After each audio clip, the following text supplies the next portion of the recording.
আগামী দিনে আসসালামু একটি নতুন আলাইকুম দেবিদ্বার হিসেবে রহমতুল্লাহ। উপহার দেওয়ার জন্য কাজ করে গিয়েছি। এই দৃশ্য যেহেতু গত সংগঠন 56 বছর একটি বয়স বৃহত্তর স্বার্থে বছরেও একটি জোট গঠন করেছে, বাংলাদেশে দেখা যায় নাই। সেহেতু আমি সেটাকে হাসিমুখে মেনে নিয়েছি এবং আমাদের শতভাগ প্রস্তুতি তার থাকার পরও বক্তব্যটা কেন্দ্রীয় মনোযোগ সংগঠনের দিয়ে শুনুন। সিদ্ধান্তকে আমরা শ্রদ্ধা জানিয়ে এখন জামাত টিভির নিউজ। ইসলামী এই আসনে মনোনয়নপত্র জমা দিইনি।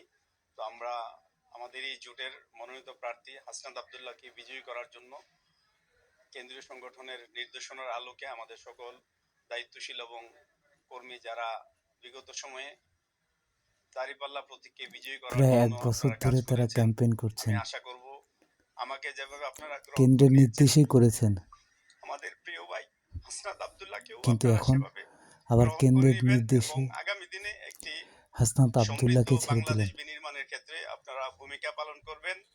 পাশাপাশি আমি আপনাদের পাশে আছি দেবিদ্বারের প্রশ্নে এবং ন্যায় ও ইনসাফ ভিত্তিক সমাজ গঠনের প্রশ্নে। জুলাই আন্দোলনে যে আকাঙ্ক্ষা, সে আকাঙ্ক্ষাকে পূরণ করার জন্য আমি আরো বড় ধরনের স্যাক্রিফাইস করার জন্য প্রস্তুত আছি। আপনারা আমার জন্য দোয়া করবেন, আমি যেন আপনাদের সাথে থেকে আগামী দিনে প্রায় 1600 শহীদ দেশের জন্য শহীদ হয়েছিলেন 24-এর গণ অভ্যুত্থানের সময়। তাদের প্রতি শ্রদ্ধা রেখেই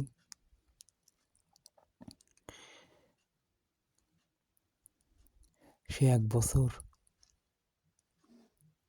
যে পরিশ্রম করেছে, আশা করেছিল এখান থেকে নির্বাচন করবে, স্যাক্রিফাইস করে হাসনাত আবদুল্লাহকে ওই আসন থেকে নির্বাচন করার সুযোগ করে দিলেন। এটা শুধু জামাতের নেতাদের পক্ষেই সম্ভব।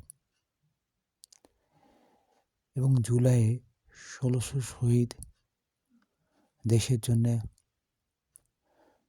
স্বৈরাচারের হাত থেকে জনগণকে রক্ষার জন্য আরো বেশি স্যাক্রিফাইস করেছে, আত্মহতি দিয়েছে। সংস্কারের পক্ষে এনসিপির সাথে যে আরো 10টি দল, মোট 11টি দলের যে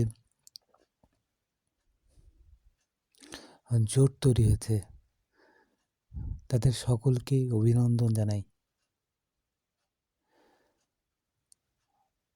জুলাই শহীদদের প্রতি তাদের যে কমিটমেন্ট, যে ওয়াদা, তা বাস্তবায়নের জন্য বৈষম্য দুর্নীতিমুক্ত একটা নতুন বাংলাদেশ বিনির্মাণের জন্য এবং রাষ্ট্রের পরিপূর্ণ সংস্কারের জন্য তারা ঐক্যবদ্ধ হয়েছেন।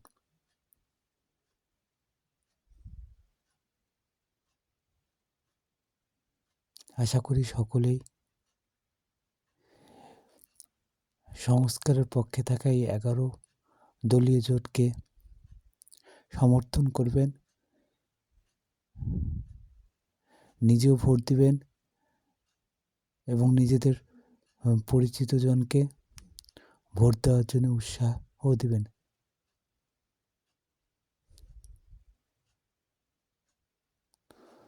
যাতে নির্বাচনের পর সংস্কার পক্ষে থাকা দলগুলো একটি সরকার গঠন করতে পারে এবং দুর্নীতিমুক্ত,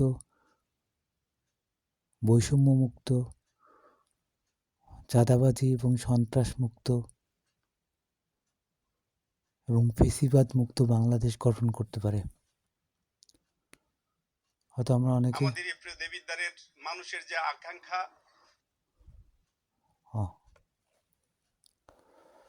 চ্যানেল 24 জুলাইয়ের টানা 36 দিন নিয়ে একটি প্রতিবেদন করেছেন।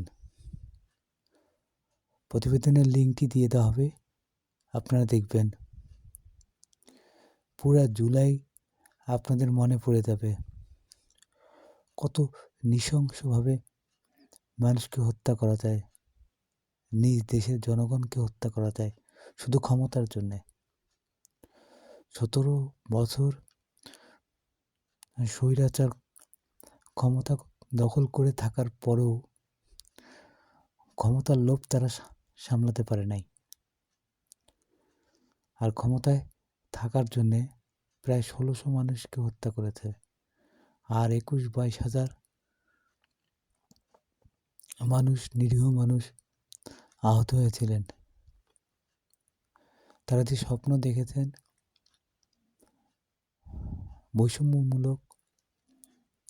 বৈষম্যমুক্ত স্বাধীন একটা বাংলাদেশ গঠনের, দুর্নীতিমুক্ত, চাঁদাবাজমুক্ত, হত্যা এবং গুম এবং সন্ত্রাসমুক্ত একটি সোনার বাংলাদেশের, সেই স্বপ্ন বাস্তবায়নের জন্যে ১৩ দলীয় যে সংস্কারের পক্ষে জোট তৈরি হয়েছে তাদেরকে সমর্থন করুন। যদি সমর্থন না করেন, যদি আপনাদের সমর্থন না করার কারণে আবার কোনো ফ্যাসিবাদ ক্ষমতায় বসে, দুর্নীতি, চাঁদাবাজি, হত্যা, গুম এবং সন্ত্রাসের রাজত্ব কায়েম করে, স্বৈরাচারী রাজত্ব কায়েম করে এবং নিরীহ মানুষকে হত্যা করে, সেক্ষেত্রে শুধু তাদেরই এই দায় পড়বে না যারা এই চাঁদাবাজ দলগুলোকে সমর্থন দিবেন, ক্ষমতায় বসাবেন এবং স্বৈরাচার হওয়ার জন্য সহযোগিতা করবেন। তারা সকলেই ওই দায়ের অংশীদার হবেন। যারা ২০০৯ সালে আওয়ামী লীগকে ক্ষমতায় বসিয়েছিলেন, তারাও ওই ১৬০০ শহীদের হত্যার জন্য দায়ী এবং ২১,০০০ নিরীহ মানুষকে আহত করার অপরাধে তারা অপরাধী। এবং ১৭ বছরে যত গুম, খুন, হত্যা সংঘটিত হয়েছে, সব কিছুর দায় তাদেরই, যারা আওয়ামী লীগকে ২০০৯ সালে ভোট দিয়ে ক্ষমতায় বসিয়েছিলেন। ইনশাআল্লাহ আল্লাহ তাদের পরিপূর্ণ বিচার করবেন।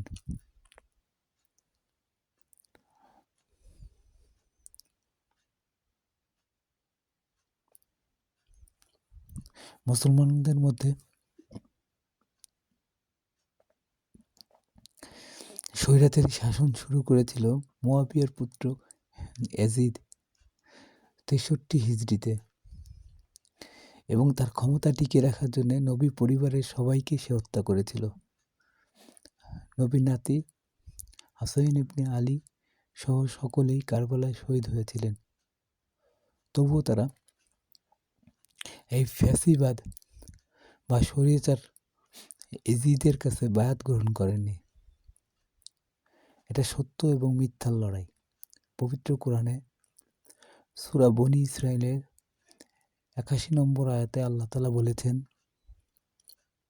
আকুল জাআল হাক্কু ওয়া যাহাকাল বাতিল, আকুল জাআল হাক্কু ওয়া যাহাকাল বাতিল ইন্নাল বাতিলা কানা যাহুকা। নিশ্চয়ই সত্য আসছে আর মিথ্যা বিলুপ্ত হবে, আর মিথ্যা তো বিলুপ্ত হওয়ার জন্যে।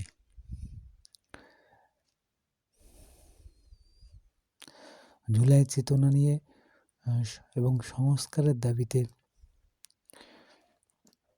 ১১ দলীয় জোট মনোনয়নপত্র জমা দিয়েছেন এবং তারা মাঠে ভোট চাবেন।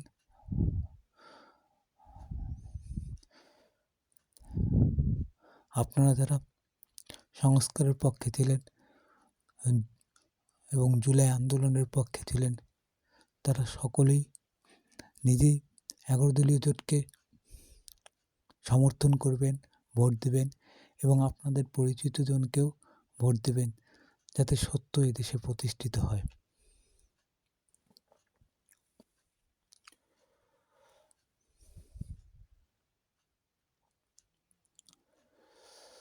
পিনাকি দাদা নতুন একটা ভিডিও দিয়েছেন।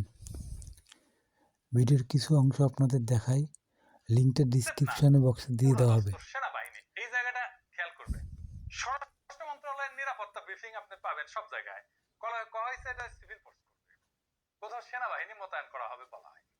এটার দায়িত্ব ছিল ডিএমপি। দেখেন ডিএমপির ব্রিফিং দেখেন, 2000 পুলিশ সদস্য মোতায়েন থাকার কথা ছিল। পুলিশ দেখেছে অল্প কিছু দেখতে পারেন, দেখেন নাই মূলত চারিদিকে ঝাঁকে ঝাঁকে আর্মি। দেখেন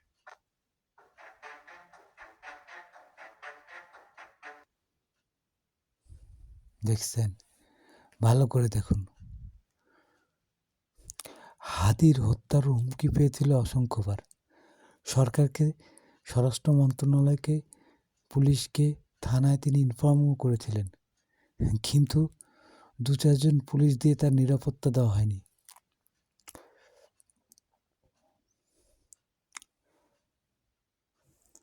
হাদি সবসময় একটি নতুন বাংলাদেশের কথা বলেছেন।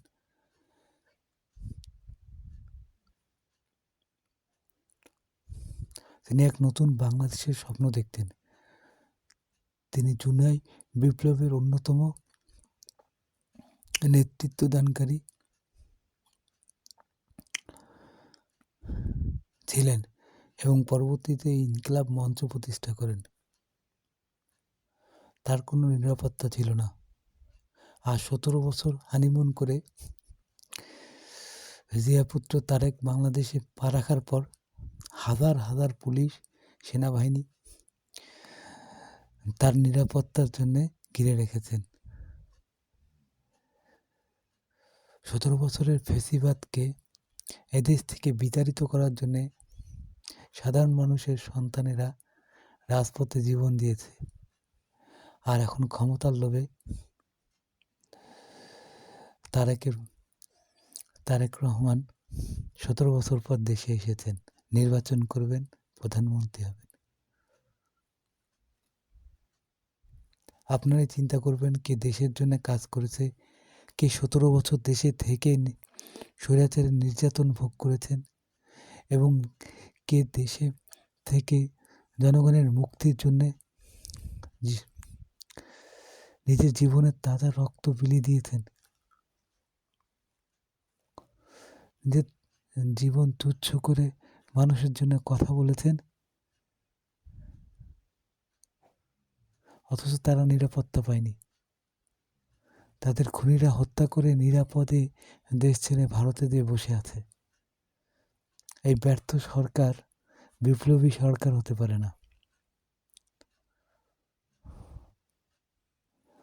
খুনিদের ভারত থেকে ফিরিয়ে আনার মতো তারা কোনো দৃশ্যমান পদক্ষেপও নেয়নি। আমরা আশা করি নির্বাচনের আগেই শহীদ ওসমান হাদির হত্যার বিচার সম্পূর্ণ হবে ইনশাআল্লাহ। যদি না হয়, আপনারা সংস্কারপন্থী 11 দলীয় জোটকে ভোট দিবেন, যারা ক্ষমতায় এসে হাদিসহ সকল জুলাই শহীদের খুনিদের, হত্যাকারীদের ভারত থেকে ফিরিয়ে এনে বিচার করতে পারেন। দেখুন, তীব্র শীত উপেক্ষা করে এখনো হাদি হত্যার বিচারের জন্য শহীদ ওসমান হাদি স্কোয়ারে হাজার হাজার মানুষ সমবেত হয়ে আছেন।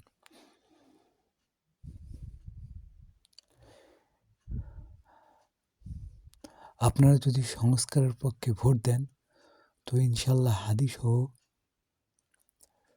সকল জুলাই আন্দোলনকারী শহীদের হত্যার বিচার এই বাংলার মাটিতেই হবে ইনশাআল্লাহ। আমাদের ভুল করার কোনো সুযোগ নাই। সত্য প্রতিষ্ঠার জন্যে, ইনসাফ প্রতিষ্ঠার জন্যে, বৈষম্য, দুর্নীতি, চাঁদাবাজ মুক্ত, সন্ত্রাস মুক্ত এবং স্বৈরাচার মুক্ত বাংলাদেশ, নতুন বাংলাদেশ গড়ার জন্যে সংস্কারপন্থী 11 দলকে আপনারা সকলেই ভোট দিন।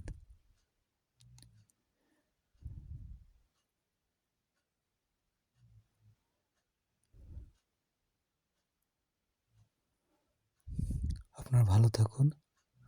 আজকে এই পর্যন্তই। আসসালামু আলাইকুম রহমতুল্লাহ।